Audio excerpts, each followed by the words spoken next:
Right, ladies and gents, it's time for the answers. Now, I'm hoping, trusting that you're not cheating and that you've actually had a go at these questions yourselves before you're going to go through the answers. You can examine your own conscience for that, but please have a go and then see if you're right.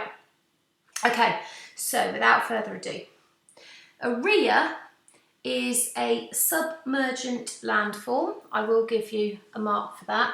It's actually a drowned river valley. So it's a river valley that as either the sea level rises or the land sinks, the river valley gets filled up by the sea. So as long as you said either submergent landform or you talked about drowned river valleys, you can give yourself a mark. That is true. You might remember I tried to kind of give you a way of remembering which was isostatic and which was eustatic, and it's a bit pathetic, but the best I've got is that eustatic begins with an E, which rhymes with sea. I know that's a bit rubbish, but anyway, that's true. You're going to have to kind of mark your own diagrams, but isostatic change is where the land goes up and down. So the one that I talked about the most was to do with ice, and it's exactly like you sitting on a cushion. When you sit on the cushion gets squashed, and that's the ice going onto the land, so the land gets squashed by the ice and it goes down. When you stand up from sitting on that cushion, the cushion very gradually recovers. It kind of goes back to its normal size, and that's exactly what happens to the land. So when all the ice melts, the land gradually rises back to its original position. So as long as you've got that idea and you've got some arrows going up and down and stuff, you've probably got 3 marks. Some of you may have drawn some tectonic processes, depending on how much you know about tectonics, and it is possible for an accumulation of magma underneath the surface of the land to cause the same thing. We see it in Iceland and we see it in New Zealand, but tectonics is coming soon, so more on that another time. Question 4, they were 140 metres lower. True, storm surges can be as big as tsunamis. They take a lot longer. Their mechanism for formation is completely different, but they can be as big. So that statement on its own is true. River flooding is when you get loads and loads of rain and there's too much water for the river and it overflows its banks. Coastal flooding is where the sea gets pushed onto the land. So they're both about having too much water, but for completely different reasons. New Orleans is very vulnerable to storm surges because most of the city is below sea level. Not the brightest place to have built a city surrounded by water, but there we are. 50-50 chance on the next one. It's low pressure that causes storm surges. Now, when we get to year 2 weather and climate module, we'll do loads on pressure, and storm surges will make a huge amount more sense. But anyway, for this point in your geography A level, it's low pressure. Hard engineering involves man-made structures that are trying to stop natural processes, whereas soft engineering, you're trying to work with nature in a more sustainable way. Anything that you've got that kind of key difference, give yourself 2 marks. Right, next question, you get a mark for each word you got correct. So it's cost, benefit, analysis.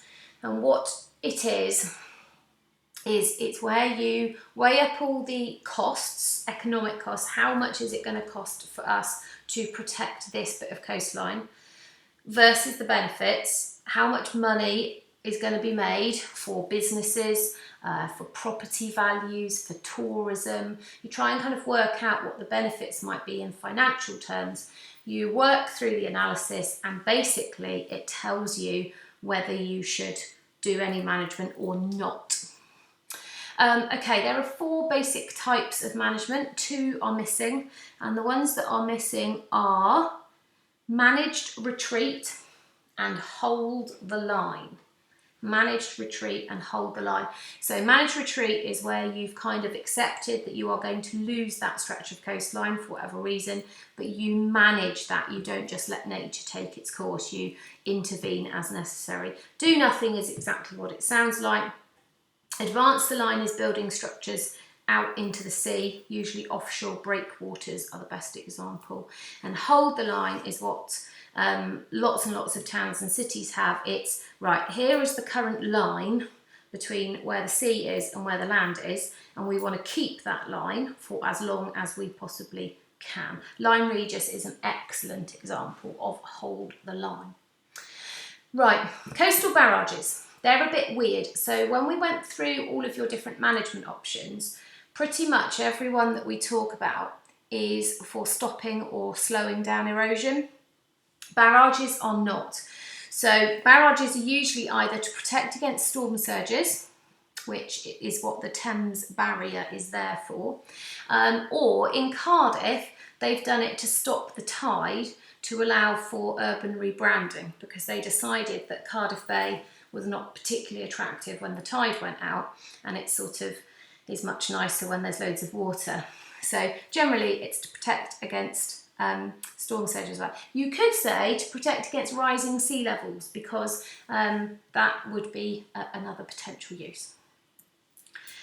Right, they are groins. Please be careful of your spelling. Groynes, groins.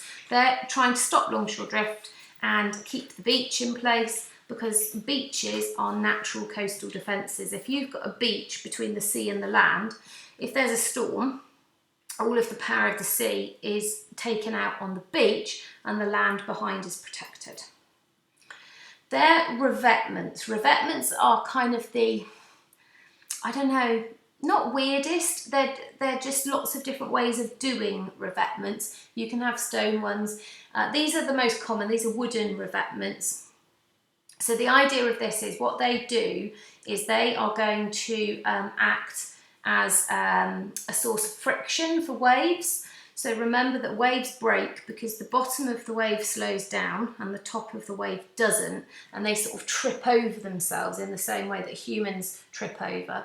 So by building a structure like this, it's going to make the wave break and take most of its energy out here, and then the land is protected. But they're revetments. This is beach nourishment, which is humans adding sediment to a beach. It's very sustainable in terms of you're just kind of adding to what you would naturally get anyway. The only other question mark that people have about it is, where do you get the sediment from? Because of course, if you go back to the idea of the coast being a system, if you're removing sediment from somewhere, is that going to have implications for that system? But anyway, beach nourishment. These are gabions. These are cages of stones. These are particularly used if you've got soft geology that erodes very easily. You get these stones, which are obviously much harder geology, and the point of the cage is just to keep them there. You also see them on the side of motorways and stuff. You find coral reefs and mangroves in the tropics. That's really what I was looking for.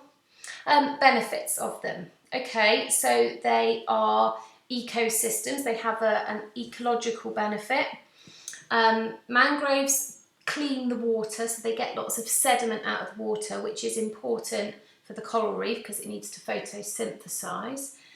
Coral reefs take power out of waves because they make the water shallower, so the waves kind of have their energy reduced before they get as far as the mangroves.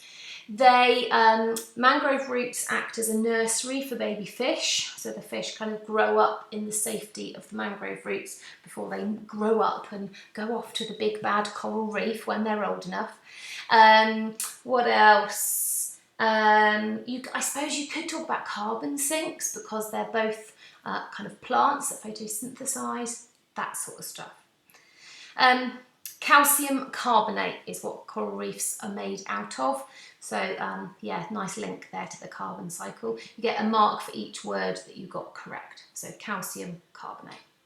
You only find coral reefs in shallow water because they have to photosynthesize. So you only get light in the first, I don't know how many meters, but you only get daylight in shallow water, and it's all about the photosynthesis. Succession is the name of the process. Pioneer species are the first plants to move in. The first stage of a salt marsh is a mud flat, which is, well, does exactly what it says on the tin. It's flat and it's muddy. It's a mud flat. And the significance of the depth or the height of mud increasing is the deeper the mud, the less frequently it goes underwater. It's a tide thing. So as the mud gets deeper and deeper, or higher and higher, whichever of those words makes more sense in your head, the mud is not going to go underwater so frequently.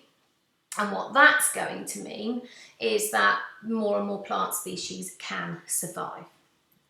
Oh, sorry.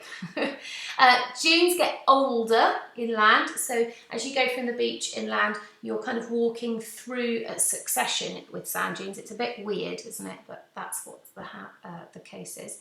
There's a colour change because the yellow dunes are pretty much made just of sand, but when you get to the older dunes, because you've had some stages of succession happening already, you've had plants living and plants dying.